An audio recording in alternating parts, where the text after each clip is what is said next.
Bonjour et bienvenue dans votre nouvel épisode des Rendez-vous du risque. Aujourd'hui, je vous propose d'évoquer l'analyse du contexte interne dans un dispositif de management du risque. Les derniers référentiels de la profession, et notamment la norme ISO 31000, amènent à une meilleure structuration de ce type d'analyse. Dans cette vidéo, nous allons voir comment conduire une analyse de contexte interne. L'analyse de contexte interne est indispensable dans le cadre d'une démarche Enterprise Risk Management qui s'intéresse à tous les types de risques. Par conséquent, il est nécessaire pour le risk manager de cerner les caractéristiques de son organisation. C'est ce que l'on appelle l'analyse de contexte interne. 4 points clés. Premièrement, même si le risk manager connaît très bien son entreprise, il doit structurer ses réflexions.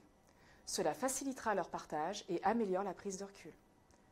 Deuxièmement, cette analyse de contexte interne devra prendre en compte les facteurs culturels de votre organisation. Il est possible d'utiliser des outils simples qui vont permettre de structurer la pensée.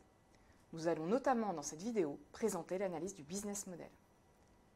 Quatrièmement, cette analyse de contexte peut aussi être menée conjointement avec d'autres entités, notamment avec les personnes en charge de la qualité. Même si le risk manager a le sentiment de bien connaître son organisation, il doit néanmoins déployer une méthodologie d'analyse. Tout d'abord, il doit regarder les aspects culturels de son organisation. Usuellement, 4 aspects sont plus particulièrement regardés pour comprendre une organisation. Les enjeux, la stratégie de l'organisation est-elle bien connue de tous? Cette connaissance partagée est essentielle pour s'assurer qu'il existe bien un cap commun. Deuxièmement, l'organisation. Les rôles et les responsabilités de chacun sont-ils clairement définis? Troisièmement, les valeurs et leur mode d'affirmation. Comment l'organisation s'assure-t-elle de leur respect? Quatrièmement, le style de management. Recherche-t-on plutôt le consensus? L'entreprise valorise-t-elle plutôt l'obéissance aux consignes ou l'initiative libre? L'analyse du business model est très utile pour structurer son analyse de contexte. Un business model se compose de 4 volets. Premièrement, qui sont les clients? Cette première question, simple en apparence, peut susciter en interne de véritables débats. Deuxièmement, quels sont les services ou produits vendus? En quoi se différencient-ils de la concurrence? Troisièmement, quel est le modèle de revenu?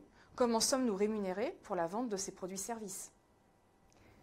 Quatrièmement, quel est le modèle de coût? Comment produisons-nous ces services? Généralement, sauf si votre organisation vient de se créer, les éléments relatifs à chacun de ces volets se trouvent dans différents documents. Le risk manager aura donc à réaliser un travail de récupération de ces différents documents. L'analyse de contexte interne peut aussi intégrer d'autres éléments. Tout d'abord, l'analyse des parties prenantes internes. Il peut s'agir des organisations représentatives du personnel, de la médecine du travail, des administrateurs. Ensuite, les modalités de maintien des compétences en interne. Il est certain que les risques seront mieux maîtrisés si les personnes responsables connaissent tous les tenants et les aboutissants de leur activité. En outre, une réflexion sur les SI est aussi nécessaire. Ils peuvent être source de risque ou au contraire constituer des éléments de maîtrise.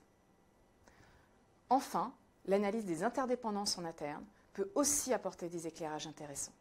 De potentiels conflits d'intérêts peuvent par exemple être identifiés. Vous l'avez compris, l'analyse de contexte interne requiert de la méthodologie, de la rigueur et nécessite de la hauteur de vue. Merci pour votre attention.